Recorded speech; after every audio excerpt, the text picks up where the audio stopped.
হুয়াল খালিক, তিনি হচ্ছেন স্রষ্টা। এই গোটা সৃষ্টি জগতের স্রষ্টা কে?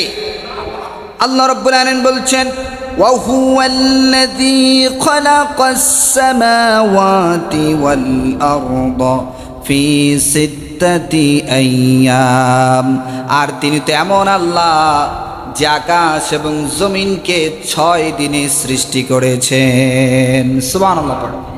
আমার ভাইরা, তিনি শুধু আকাশ এবং জমিন সৃষ্টি করেন নাই, তিনি কেমন খালিক, তিনি আমাদেরকেও সৃষ্টি করেছেন। কথা বলেন ঠিক কিনা? আল্লাহ পাক বলছেন ইয়া আইয়ুহান নাসুত্তাকু রাব্বাকুমুল্লাযী খালাকাকুম মিন নাফসিন ওয়াহিদা ওয়া খালাকা মিনহা যাওজাহা وبث منهما رجالا كثيرا ونساء। পড়ি আল্লাহু আকবার।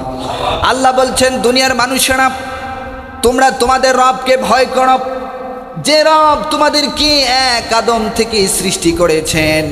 তিনি এক আদম থেকে, সর্বপ্রথম তিনি এক আদম থেকে তার স্ত্রীকে তথা আমাদের মা হাওয়া আলাইহিস সালামকে সৃষ্টি করেছেন।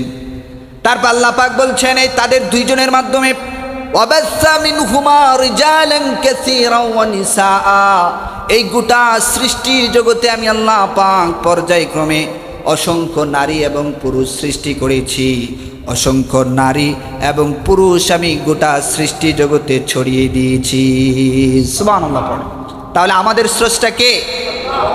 আমার বের শুধু আমাদের স্রষ্টা নন, আকাশ জমিনের স্রষ্টা নন।